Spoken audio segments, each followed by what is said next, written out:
Hai, hari ini saya akan membahas sebuah buku yang ditulis oleh George Soros. Dia adalah seorang maestro finansial global yang sangat dihormati dan disegani oleh berbagai kalangan karena dia adalah pakarnya dalam membaca strategi pasar. Nah, George Soros ini sangat terkenal dalam peristiwa Rabu Kelabu tanggal 16 September 1992, di mana dia mendapat keuntungan sebesar 1 miliar pound sterling di tengah ambruknya Bank of England. Nah, George Soros sendiri juga dikenal jeli dalam melihat peluang ketika di Asia terjadi krisis utang yang mengakibatkan kejatuhan nilai mata uang. Dan George Soros banyak sekali mendapat keuntungan dari peristiwa tersebut. Nah, oleh karena prestasinya itu, George Soros sangat terkemuka di dalam dunia finansial dan boleh dikatakan dia adalah salah satu pakar terbaik dalam analisa keuangan. Buku yang saya pilih berjudul The Alchemy of Finance. Buku ini sangat tebal, ada 407 halaman. Waktu itu saya beli bulan April tahun 2011. Kenapa saya pilih buku ini? Karena buku ini pertama ditulis oleh George Soros yang menjadi standar dari buku-buku referensi keuangan dunia. Yang kedua, buku ini berisi tentang strategi, filosofi, dan teknik yang memang sudah teruji dan sudah terbukti dalam pengaplikasiannya di dunia keuangan dan juga untuk memanage portfolio dari suatu dana kelolaan investasi yang seharusnya kita miliki. Nah, kemudian juga buku ini juga memberikan banyak juga referensi secara detail dalam kisah maupun sejarah-sejarah dunia internasional, dan juga dilengkapi juga dengan tabel-tabel portfolio yang dimiliki oleh George Soros ini. Dari tahun ke tahun dia bisa membandingkan perkembangan returnnya maupun perubahan komposisi dari portfolionya, sehingga layak untuk kita bisa ambil intisari dari strategi yang dilakukan pada portfolionya. Pada awal buku ini, George Soros memperkenalkan sebuah konsep baru yang bernama konsep refleksivitas.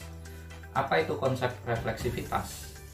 Yaitu merupakan hubungan antara dua komponen. Yang pertama adalah partisipan atau pelaku pasar, dan yang kedua adalah market atau pasar itu sendiri. Partisipan sebagai subjek,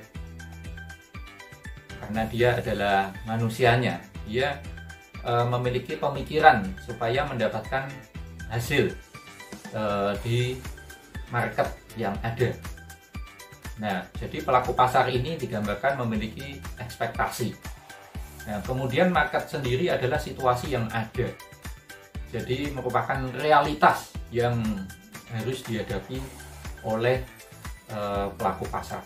Nah, karena partisipan itu memiliki proses ini ya, partisipatif, artinya masing-masing pelaku pasar itu berpartisipasi dalam tindakan ekonomi yang ada di market, maka dia memiliki yang namanya fungsi partisipatif. Sedangkan market itu merupakan fungsi kognitif atau hasil berpikir dari pelaku-pelaku pasar yang ada. George Soros menggambarkan hubungan antara partisipan dan pasar ini adalah suatu hubungan lingkaran umpan balik atau feedback, yang dalam bahasanya dia menyebut hubungan interferensi. Nah, hubungan ini saling timbal balik sehingga membentuk situasi pasar yang sesungguhnya. Dalam buku ini, George Soros juga melontarkan kritik terhadap paradigma lama. Yang pertama, hipotesis pasar efisien yang mengungkapkan bahwa harga pasar itu merupakan cerminan atau refleksi pasif dari fundamental-fundamental ekonomi dan informasi yang ada. Yang kedua adalah teori ekspektasi rasional yang mengemukakan bahwa dalam ketiadaan kejutan pasar eksternal, jadi kalau pasar eksternalnya tidak ada apa-apa, maka harga pasar itu cenderung bergerak sesuai dengan ekspektasi dari para pelaku pasar secara akurat. Nah, kedua paradigma lama ini juga mengemukakan bahwa harga pasar itu cenderung bergerak ke arah satu kesetimbangan atau equilibrium yang secara optimal mengalokasikan sumber daya ekonomi yang ada. Nah, Soros itu tidak setuju terhadap kedua paradigma lama ini karena yang pertama adalah faktanya ya, yang pertama itu pasar itu memiliki multi kesetimbangan. Jadi keseimbangannya itu tidak cuma satu. Dan yang kedua, bahwa pasar itu tidak bergerak sesuai dengan ekspektasi pelaku pasar gitu ya. Jadi banyak pelaku pasar lain itu yang bisa menguasai pasar. Nah, Soros mengemukakan adanya prinsip ketidakpastian manusia, bahwa manusia itu punya pemahaman tidak sempurna terhadap pasar, sehingga apa yang dilakukannya itu tidak bisa memengaruhi pasar secara langsung gitu ya. Nah, di buku ini Soros juga mengemukakan bahwa dulunya ilmu ekonomi itu berusaha untuk meniru ya, dalam tanda kutip ya, ilmu pengetahuan alam yang waktu itu sudah menunjukkan hasil yang luar biasa dalam hal-hal ilmiah, dalam sisi kedokteran maupun sains di abad pertengahan yang menunjukkan kemajuan manusia, sehingga ilmu ekonomi itu membuat satu rumus-rumus seperti ilmu pengetahuan alam gitu. Padahal ilmu pengetahuan sosial itu ada faktor manusianya. Jadi ekonomi itu sebagai cabang dari ilmu pengetahuan sosial itu ada faktor manusianya. Nah, faktor manusia inilah yang nantinya membuat ketidakpastian dalam pasar keuangan. Sebagai ganti dari paradigma lama itu, Soros mengemukakan paradigma baru yang dia sebut sebagai konsep refleksivitas tadi. Nah, konsep refleksivitas ini merupakan filosofi dalam dunia keuangan yang tidak hanya berdasarkan pada fundamental ekonomi saja, melainkan juga perilaku manusia. Oleh sebab itu, Soros juga menyarankan bahwa konsep refleksivitas yang relatif baru ini perlu dilengkapi dengan teori ekonomi perilaku dan juga teori permainan evolusioner yang sudah ada di dunia ekonomi. Buku ini terdiri dari 5 bagian. Bagian pertama bercerita tentang teori refleksivitas terjadi di pasar saham, pasar uang, kemudian siklus kredit dan juga perundangan atau regulasi, di mana pelaku pasar atau partisipan ini sangat memengaruhi pasar.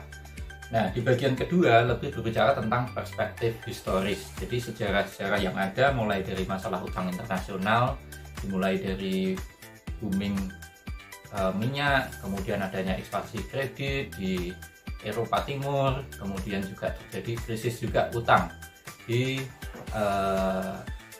Eropa maupun di Argentina. Nah, kemudian juga terjadi peningkatan peran IMF dan Bank Dunia di sistem kolektif peminjaman.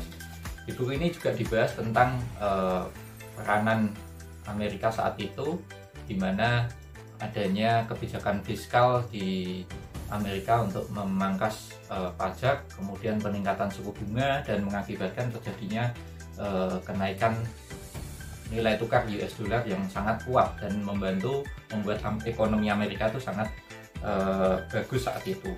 Namun juga terjadi evolusi sistem perbankan untuk menjaga agar krisis tidak terjadi lagi saat itu, dengan adanya laporan-laporan keuangan yang dimodifikasi lebih bagus dengan standar yang lebih tinggi, kemudian juga adanya peningkatan cadangan cash bagi bank, dan juga mengurangi kredit-kredit yang bermasalah di sistem perbankan.